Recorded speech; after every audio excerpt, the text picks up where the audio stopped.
بسم اللہ الرحمن الرحیم نحمدہ ونصلی ونسلم علی رسولہ الکریم وعلی آلہ الطیبین واصحابہ الطاہرین اما بعد۔ حضرات گرامی، ہمارے مزاج قدر مختلف ہیں، اور جس ملک میں ہم رہتے ہیں یہاں تربیت کا فقدان ہے، اور ہر انسان اپنی سوچ کے مطابق کرتا ہے۔ وہ نہیں دیکھتا کہ اس کے اس طرز عمل سے دوسروں کو تکلیف پہنچے گی، دوسرے لوگ پریشان ہوں گے۔ وہ دوسروں کی پریشانی کی اہمیت نہیں دیتا، بلکہ پریشان رکھنا جو ہے اس کی خواہش نفس ہوتی ہے۔ اسے اطمینان قلبی ملتا ہے، کیونکہ وہ سمجھتا ہے کہ میں جو بھی کروں گا یہاں کوئی پوچھنے والا نہیں ہے، کیونکہ اس ملک کے ادارے جو ہے وہ کام نہیں کر رہے۔ جو مجرم ہے، جس نے جرم کیا ہے، اسے پروٹوکول دیا جاتا ہے، اس کی اہمیت اور وقت ہوتی ہے، اور جو کمزور ہے وہ بے یار و مددگار ہے، اسی لیے کمزور سمجھتا ہے کہ ظالم کی طرف سے میرے اوپر جو مظالم ڈھائے جا رہے ہیں انہیں میں خاموشی کے ساتھ جو ہے قبول کر لوں، کیونکہ میں آگے نکلوں گا بھی صحیح، کسی آئینی ادارے کا دروازہ کھٹکھٹاؤں گا تو نتیجہ کچھ بھی نہیں نکلے گا، نتیجہ اسی کے حق میں ہوگا۔ ہم دیکھتے ہیں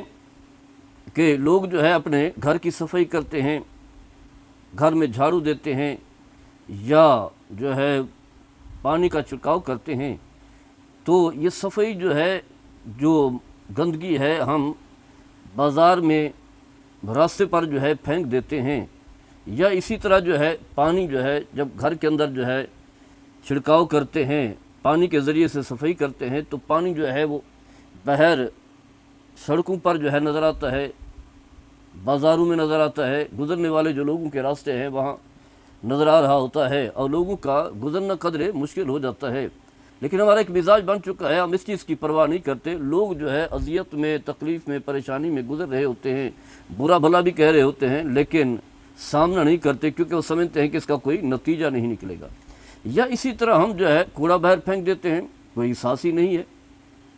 کہ لوگوں کا وہاں سے گزر ہوگا، لوگ گزرتے ہیں، اس سے لوگوں کو تکلیف پہنچے گی،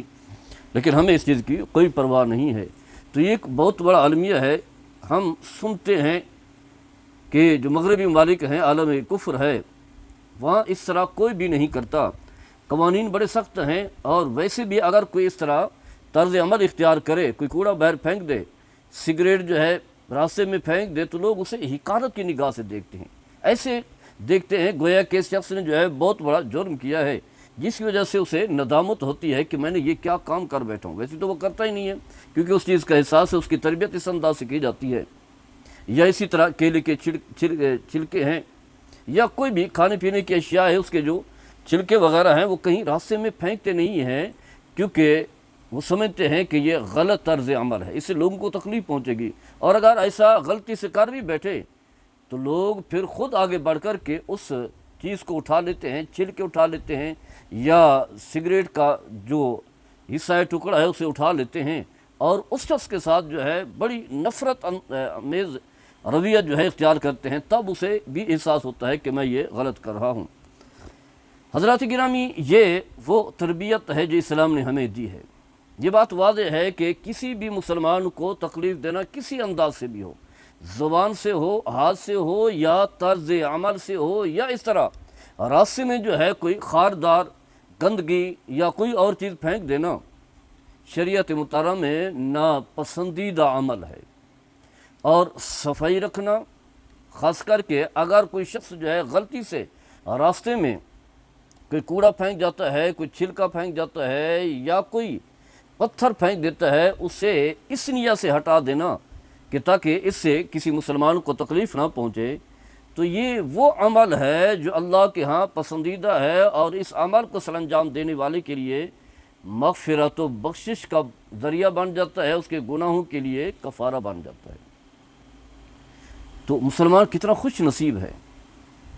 کہ وہ شخص ایسا کام کر رہا ہے جو اس کی مغفرت و بخشش کا ذریعہ ہے، اور وہ شخص کتنا بد نصیب ہے جو خود جو ہے باہر کوڑا پھینک کر کے آتا ہے اور کسی کا کوئی احساس ہی نہیں کرتا۔ یا گھر کے باہر جو ہے پانی بہا دیتا ہے جس کی وجہ سے جو ہے وہ کیچڑ ہو جاتی ہے، لوگوں کا گزرنا قدر مشکل ہو جاتا ہے، یا ہمارے ہاں لوگ جو ہے راستے میں ہی گاڑی کھڑی کر دیتے ہیں جس سے لوگوں کے لیے جو ہے وہاں سے گزرنا مشکل ہو جاتا ہے اپنی گاڑیاں لے کر کے، اور انہیں کوئی پرواہ نہیں ہوتی، کیونکہ ہمارا ایک تکبر ہے، غرور ہے، اور ہم سمجھتے ہیں کہ ہم کوئی نئی مخلوق ہیں، اس انداز سے ہم چلیں گے تو لوگ ہماری عزت کریں گے، جبکہ یہ احساس نہیں ہے، لوگ عزت نہیں کر رہے ہوتے بلکہ دل میں گالیاں دے رہے ہوتے ہیں، نفرت کا اظہار کر رہے ہوتے ہیں، جبکہ حکم یہ ہے کہ مسلمان آپس میں جڑ کر کے رہیں، دوسروں کی تکلیف کو اپنی تکلیف جو ہے وہ سمجھا جائے۔ تو حدیث پاک میں آتا ہے، رسول اللہ صلی اللہ تعالیٰ علیہ وسلم نے فرمایا الایمان بضع و سبعون شعبۃ، یا فرمایا کہ او بضع و ستون شعبۃ، فرمایا کہ ایمان کے 70 یا 60 سے زائد حصے ہیں، شعبے ہیں۔ فرمایا فافضلها لا الہ الا اللہ، ان میں سے سب سے اعلیٰ افضل کیا ہے؟ کلمہ توحید، کلمہ اسلام، یعنی لا الہ الا اللہ محمد رسول اللہ پڑھنا۔ فرمایا وَأَدْنَاهَا امامۃ العزا عن الطریق، فرمایا ان میں سے ایک درجہ یہ بھی ہے، اس سے چاہے ہلکا درجہ ہے، فرمایا راستے سے ایسی چیز ہٹا دینا جو لوگوں کے لیے تکلیف کا باعث ہو، گویا کہ یہ بھی ایمان کا حصہ ہے، راستے سے پتھر اٹھا دینا، راستے سے کانٹا اٹھا دینا، راستے سے کیلے کا چھلکا ہٹا دینا، راستے سے جو ہے وہ صفائی کر لینا، فرمایا یہ بھی ایمان کا حصہ ہے۔ فرمایا والحیاء شعبۃ من الایمان، اور حیا بھی ایمان کا حصہ ہے، صحیح مسلم کی حدیث ہے۔ تو اس حدیث میں اس بات کو واضح کیا گیا ہے کہ لوگوں کو تکلیف سے جو ہے بچایا جائے اور تکلیف چیز کو جو ہے وہاں سے ہٹایا جائے، جیسا کہ شارحین جو ہے اس کی وضاحت کرتے ہیں۔ بڑی مشہور ہے، راوی حضرت ابو ہریرہ رضی اللہ تعالی عنہ ہیں، فرماتے ہیں کہ بینما رجل یمشی بطریق وجد غصن شوق علی الطریق، ایک شخص جو ہے کہیں گزر رہا تھا، دیکھا راستے میں جو ہے کوئی خاردار چیز، یعنی کوئی کانٹا، کوئی درخت کی جو ہے وہ ٹہنی وغیرہ، کوئی پتھر یا کوئی چیز جو ہے پڑی ہوئی تھی، تو فاخر ہو، تو اس نے اسے وہاں سے ہٹا دیا، راستہ صاف کر دیا، تو فرمایا فشکر اللہ لہ وغفر لہ، اللہ تعالیٰ نے اس کے اس عمل کو پسند کیا، اللہ کے ہاں اس کا یہ عمل جو ہے پسند ہوا، گویا کہ اللہ تعالیٰ اپنے اس بندے کے عمل کو دیکھ رہا ہے، اللہ تعالیٰ نے جو ہے اس کے اس عمل کو پسند کیا اور اس کی مغفرت فرما دی۔ آگے کہیں ہے واللہ لا انحین ھذا عن طریق المسلمین لا یؤذیہم فدخل الجنہ، کئی الفاظ ہیں کہ اس نے کہا کہ اللہ کی قسم میں اسے مسلمانوں کے راستے سے ہٹا دوں گا، کہیں ایسا نہ کہ انہیں تکلیف نہ پہنچے، تو فرمایا وہ شخص جو ہے جنت میں چلا گیا ہے۔ ابن حبان کی حدیث کی بڑی مشہور کتاب ہے صحیح ابن حبان، اس کی تحت وہ لکھتے ہیں، فرمایا کہ کیف یغفر اللہ لعبد مجرد انہ ازال غصن شوق عن الطریق فکیف بمن یزیل الجثث والفضلات ودماء الاضاحی،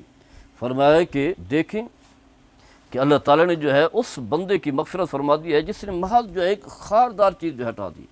وہ شخص جو ہے جو گندگی کا ڈھیر ہے،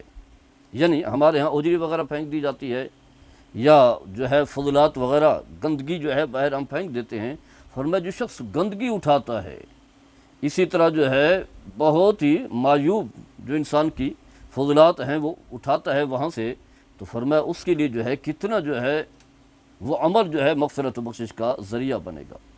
مقصد تو یہی ہے کہ تاکہ لوگوں کو جو ہے وہ تکلیف نہ پہنچے۔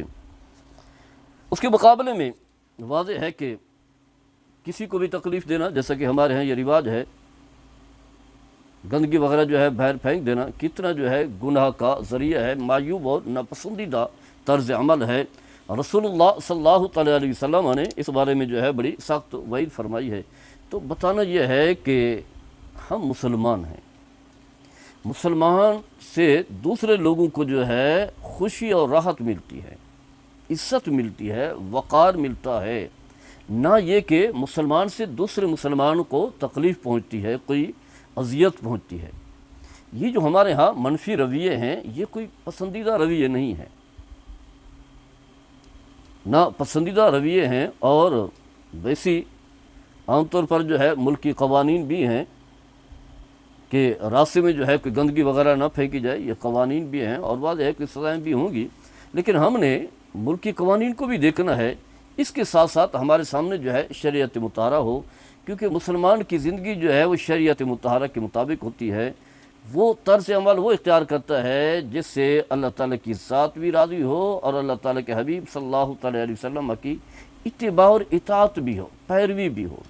اور یہ ایسا شخص جو ہے یقیناً جو ہے دنیا میں عزت وقار کی زندگی گزارتا ہے، کیونکہ وہ اپنے رب کو راضی کر چکا ہوتا ہے۔ مخلوق خدا کو خوش رکھنا اللہ کو راضی کرنا ہے، اور اس کے مقابلے میں جو مخلوق خدا کو ستاتا ہے وہ اللہ تعالیٰ کی رحمت سے بھی دور ہوتا ہے۔ تو ہمیں اپنا طرز عمل جو ہے درست کرنے کی ضرورت ہے۔ وما علیہ الا البلاغ المبین۔